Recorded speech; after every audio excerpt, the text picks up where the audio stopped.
Olá, guerreiros da Zenbudo, tudo bem com vocês? Bom, hoje nós estamos aqui fazendo aquele vídeo prometido, né, como aprofundamento da questão da espiritualidade no que diz respeito às artes marciais, principalmente às artes marciais japonesas, né, das quais eu faço parte. Então, desculpa, o sensei está até um pouquinho desarrumado aqui, né, eu estou vindo de um treino, agora está chovendo pra caramba aqui, mas nós estamos gravando esse vídeo aqui para falar de coisas muito importantes, né? Então, nós vamos falar hoje um pouquinho do shintoísmo, a gente vai falar do budismo, a gente vai falar do taoísmo, a gente vai falar do confucionismo e a gente vai falar do cristianismo. Só que é muito importante vocês lembrarem, pessoal, que o sensei não é um historiador. Portanto, pessoal, o sensei vai falar do ponto de vista de um praticante de artes marciais e do ponto de vista de um guerreiro, né? Qual é a influência que essa espiritualidade toda traz para a vida de um guerreiro, para a vida de um praticante de artes marciais, ok? Eu vou trazer sempre esse ponto de vista, tá? Da prática da marcialidade, não do ponto de vista histórico, até porque a gente falar aqui de história, né? Isso aí vocês dão um Google, leem a história de todas essas tradições espirituais e tal, então vocês não precisariam de mim, tá? Então a gente vai falar dessa abordagem da espiritualidade, a conexão, né, entre a espiritualidade e as artes marciais e a prática marcial e o ponto de vista de um guerreiro em relação a tudo isso. Pessoal, vale muito a pena a gente falar aqui da questão da magia, porque tudo era magia para a vida dessas pessoas lá atrás, desde o início, toda essa conexão, magia no sentido de que era algo além, era algo que não se explicava. Então essa questão da magia, de você ter atuação sobre esse algo que não se explica, né, que é a vida, você colocar a tua intenção, seja através de um ritual, seja através de uma oração, seja o que é um ritual, seja através de uma prática, é você transformar a realidade de acordo com a sua vontade. Então, isso é uma abordagem mágica. E a vida, a sociedade japonesa, na época, era tomada, era baseada, era transpassada por essa visão mágica de vida. As pessoas tinham essa visão. Então, os samurais, os ninjas, não eram diferentes, muito pelo contrário, né? Então, quando você fala de samurai e de ninja, você fala da vida, da história desses grupos, absolutamente você está falando de magia, ok? Então, todas essas religiões, todas essas escolas, elas envolvem um caráter mágico dentro dos seus estudos e dentro das suas práticas. Então, quando a gente fala, por exemplo, do budismo, eu gostaria de destacar, lembrando que existem diversas escolas de budismo no Japão. Na época existiram diversas escolas e os clãs japoneses também tinham sua diversidade de práticas de estudo e de práticas espirituais e mágicas dentro do próprio budismo, dentro do próprio, seja a linha que fosse do próprio taoísmo, quando isso aconteceu. Então, a magia, o mais importante é vocês entenderem que a magia transpassava tudo isso. Então, a abordagem espiritual basicamente era mágica, nesse sentido de você ter condição de, através de um ritual, de uma prática, você conseguir causar efeitos e influenciar na realidade do mundo através da sua vontade. Bom, vamos começar pelo shintoísmo.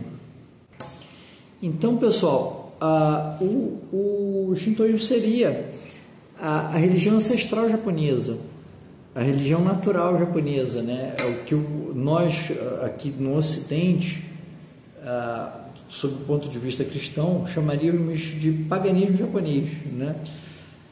Do paganismo na abordagem de que seria a religião ligada à natureza. Então, de acordo com o shintoísmo, tudo, né, tinha sua deidade, né, e sua vida própria. Então, a montanha era um deus, havia um deus da montanha, havia um deus do sol, havia um deus do vento, como em outras tradições de outros povos, mas havia essa conexão natural e essa reverência enquanto uma entidade para os elementos da natureza, né? Então era o sol, era o vento, era a montanha, era o mar, era tudo, né? Era a noite, a lua. Então o shintoísmo ele vem inclusive das práticas dos povos originários japoneses. Então isso data de milênios antes de Cristo, né? Eu não vou colocar aqui, como eu falei, né? Eu não sou historiador, não vou colocar aqui com precisão as datas, mas isso é a base da tradição japonesa, porque a partir daí as coisas foram sendo desenvolvidas com o contato que aconteceu vindo da China, a tradição espiritual e a cultura chinesa quando ela chega no Japão, tá? Então isso acontece, né? Essa vinda da cultura chinesa, né? E essa influência ela começa no século VI depois de Cristo e ganha muita força no século VII antes de Cristo. Então aí a gente já fala do que? Do budismo, né? Então esse budismo ele é muito forte na formação espiritual e na formação prática do Japão como um todo, como sociedade, e das artes marciais japonesas, que são originadas nas artes marciais chinesas, né? Na filosofia marcial chinesa. Então, no budismo, só que assim, é muito importante a gente falar, pessoal, que isso tudo tem toda uma mistura, tá? Então, assim, não é para falar, a gente não pode afirmar, por exemplo, o Japão durante o período X ele foi budista, não.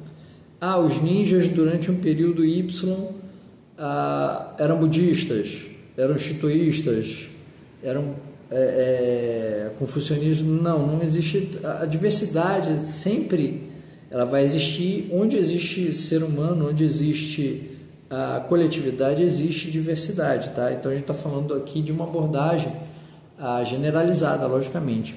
Mas o budismo ele tem uma influência muito grande ao longo dessa história da tradição samurai e da tradição ninja, tá? Então, assim, o budismo a gente pode falar principalmente aqui, né? Eu separei duas coisas porque não dá, obviamente, né? São coisas que a gente falaria ao longo de uma vida, né? Para esse vídeo aqui, eu gostaria de falar de pelo menos aqui duas correntes do budismo, né? Dentro de toda essa mistura, né? De toda essa variedade que aconteceu, né, na história do Japão e na história das artes marciais. Então, quando nós falamos do budismo, a gente fala da corrente esotérica, do budismo esotérico, chama-se Mikkyo, ok? E também do Zen budismo. O Zen budismo ele é mais conhecido aqui no Ocidente, inclusive o nome do meu perfil é Zen Budô, por causa do Zen budismo. O Zen budismo ele é baseado na prática da meditação Zen, que é o esvaziamento. Eu já gravei alguns vídeos aqui sobre isso, não vou me prender nesse tema, mas é a questão de você atingir a perfeição do ser, atingir, né, conhecer, se conectar com você mesmo através do esvaziamento das perturbações daquilo que seriam coisas superficiais e coisas supérfluas e alheias ao teu ser. Isso é o Zen budismo, ok?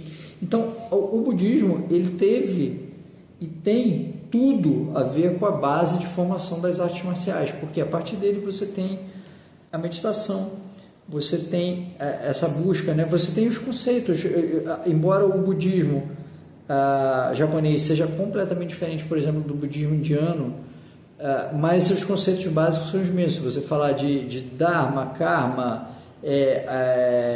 enfim, a questão das reencarnações, a roda das reencarnações, né? Isso tudo você tem ali como base, ok? Então isso a gente está falando de budismo. Então, assim, quando a gente fala do budismo esotérico e até do Zen budismo propriamente dito, em termos práticos, você pode colocar, por exemplo, existem diversos livros. Tem um livro que eu já indiquei, que é esse aqui, ó, The Dark Side of Japan. Ele é do Anthony Cummins. Tem alguns outros que falam sobre isso, tá? São livros muito bons.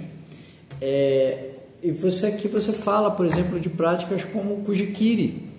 Kujikiri, que são os 9 cortes, ou Kujin, que são os 9 mudras, né, os 9 selos, que são práticas onde os guerreiros, né, tanto principalmente os samurais, mas os ninjas também, eles colocavam ali uma determinada intenção. Então, quando você fazia, né, os 9 cortes ou os 9 mudras com as 9 meditações, aquilo ali era no sentido de você colocar alguma intenção no mundo material. Então, por exemplo, o ninja ia sair, o clã ia sair numa determinada missão. Era feita uma prática anterior àquilo com o objetivo de que aquela missão fosse bem sucedida, de proteção, de que você não se perdesse no caminho, coisas práticas mesmo, entendeu? Então eram ferramentas. A espiritualidade, isso que é importante vocês entenderem enquanto estudantes marciais, a espiritualidade e a prática marcial, elas se transpassavam, elas se misturavam, sabe? Então, Fábio, mas hoje eu tenho a minha religião e a minha religião não permite que eu estude outras coisas. Cara, bobagem. Isso é cultural. Então, se você faz parte, né, se você quer seguir um caminho samurai ou um caminho ninja, é importante mesmo que você não pratique isso, né, por questões religiosas e tal, isso é totalmente respeitável, mas que você conheça, porque isso, do ponto de vista cultural, né, evolução do tempo ao longo, né, de toda essa história, isso é riquíssimo, e a própria base de fundação do estilo de vida, né, da forma de conduzir a vida dos samurais e do ninjutsu. Isso aqui a gente está falando do estilo shinobi de conduta, né? Então, isso era uma ferramenta de combate. Você sair, você fazer um talismã, escrever um talismã de forma tradicional num papel japonês, isso era uma prática, como uma ferramenta, igual você usar uma espada. Para a subjetividade dessas pessoas era a mesma coisa. Então isso é muito importante a gente entender e conhecer pelo menos o modus operandi. Mesmo que você não queira se aprofundar na prática desse tipo de ferramenta, você conhecer o modus operandi. Por quê? Porque é ridículo, cara, você falar de alguém que, sei lá, seja faixa preta em ninjutsu que não conhece isso. Porque isso é a base do ninjutsu histórico, do ninjutsu cultural, entendeu? Então, a mente aberta é a mesma coisa, sabe? Então, quando a gente fala aqui de Dark Side of Japan, isso aqui é uma capa, mas a magia negra é legal. O que você chama de magia negra?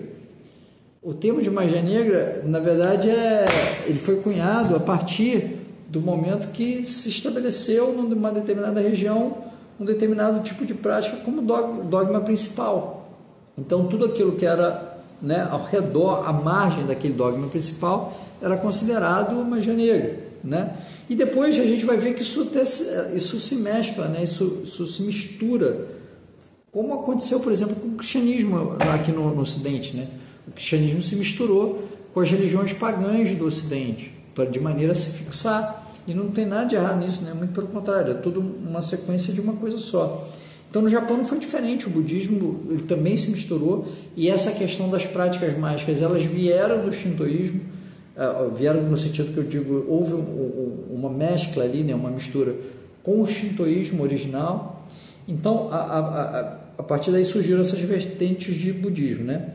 Daí, pessoal, a gente pode também falar do taoísmo, que é outra influência chinesa muito forte. O taoísmo ele foi fundado por Lao Tse, né, nós consideramos que ele foi fundado por Lao Tse no seu livro, que é o Tao Te Ching, que é um livro muito legal. De vez em quando eu posto algumas frases a respeito do Tao Te Ching, sabe? Lao Tse era considerado um alquimista oriental, e isso foram milênios antes de Cristo, tá? Que o taoísmo foi fundado. Então, o taoísmo ele foi também da China para o Japão, e obviamente ele também influenciou o estilo de vida do Japão, a espiritualidade do Japão. E o taoísmo ele tinha muito, quando a gente fala, por exemplo, 5 elementos, do yin e yang, da dança da energia, né, que tem absolutamente tudo a ver com as artes marciais. As artes marciais se baseiam nesses princípios.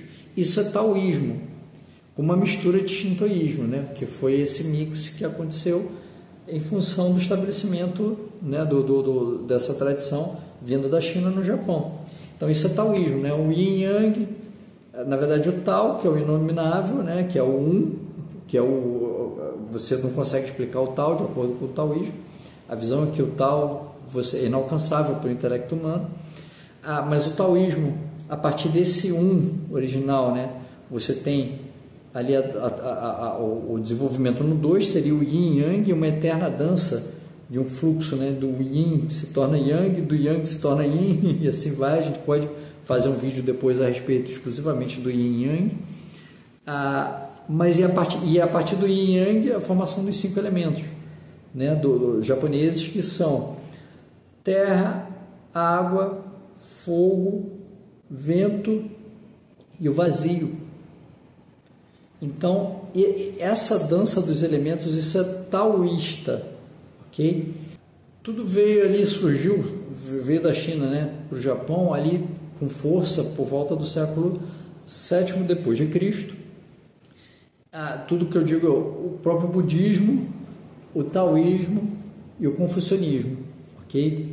Então, eles se misturaram, o que havia no Japão, que era o shintoísmo, nesse período, e a partir daí eles foram tendo influências diferentes, lembrando que cada clã samuraico, cada clã ninja tinha sua própria maneira, sua própria abordagem de como atuar dentro desse universo de religiosidade. Então as variações são enormes, tá? A gente está colocando aqui uma coisa bem em linhas gerais, né? Então, falamos do taoísmo, e aí a gente passa a falar do confucionismo.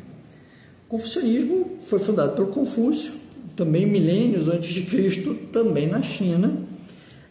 Mas o confucionismo ele tem uma particularidade que é o quê? No Japão, ele não se estabeleceu enquanto religião propriamente dita, e nem ganhou força, pelo menos até o século XVII, ali por volta de 1600 alguma coisa, no período Edo, com o advento do Shogun Tokugawa, né?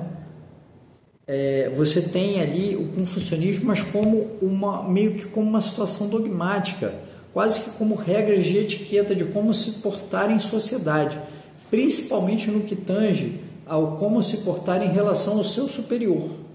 Então ele veio como uma ferramenta de regras hierárquicas, sabe? A influência confucionista na sociedade japonesa é muito a partir desse período, né, por volta do ano 1600 para frente, e no que tange a essa questão de ética,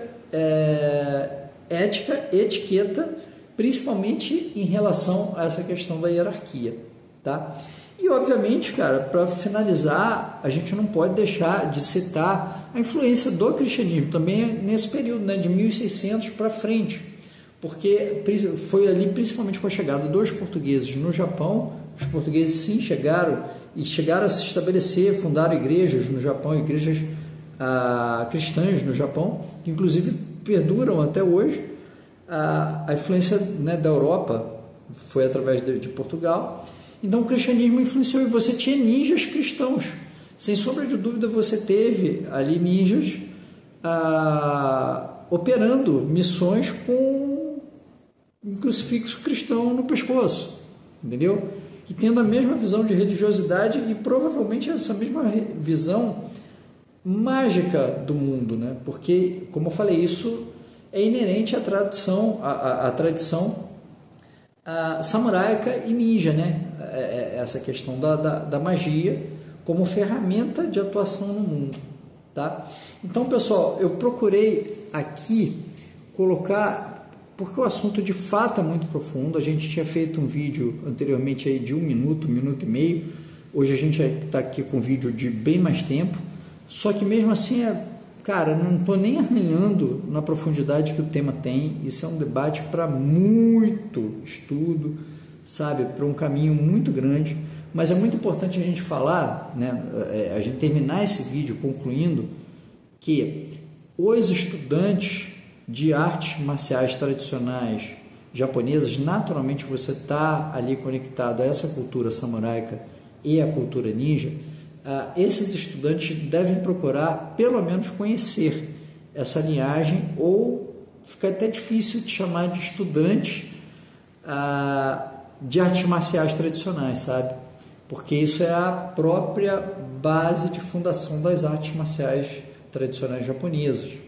Então, procurem conhecer, procurem visitar templos zen budistas, tem muitos aqui no Brasil, templos budistas, participar de algumas práticas, principalmente porque vocês vão encontrar muitas similaridades com a própria filosofia cristã, porque no final de contas as coisas acabam, né, tendo uma certa convergência, sabe?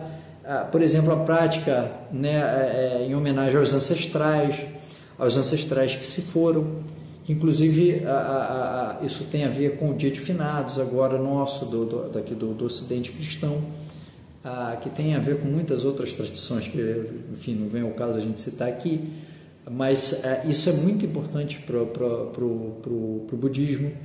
A questão de causa e efeito, né, de aquilo que é o famoso quem planta vento colhe tempestade. Então é importante para um aluno, para um estudante de artes marciais, e estudar esse tipo de coisa, se aprofundar, mergulhar, conhecer, até para que a chama da cultura ela fique viva. Repito, mesmo que você não vá, se você puder, se você quiser, tiver interesse em praticar, se aprofundar nisso, cara, melhor ainda, porque vai, sem sombra de dúvida, te trazer mais elementos, mais ferramentas para a própria prática marcial, ok? Mas, se por questões religiosas você não quiser praticar isso, pelo menos conheça, estude e saiba a respeito dos modus operandi, de maneira que você esteja conectado com essa ancestralidade da qual você hoje faz parte. Se você é um praticante de artes marciais tradicionais japonesas, você faz parte dessa história também. Vale a pena você honrar isso, tá? Eu gostaria de terminar colocando isso. Pessoal, é isso. Muito obrigado, um grande abraço a todos. Espero que esse vídeo traga, né, pelo menos aí a chama da curiosidade para vocês procurarem mais, porque, repito, é uma coisa muito profunda, é um estudo para uma vida, mas que vale muito a pena conhecer, ok? Quem tiver dúvidas, quem tiver colocações aí, por favor, eu vou deixar espaço nos comentários, podem me procurar. Quiser indicações de mais livros, só falar. Tamo junto, é isso aí. Um grande abraço, pessoal. Cuidem-se sempre, tá?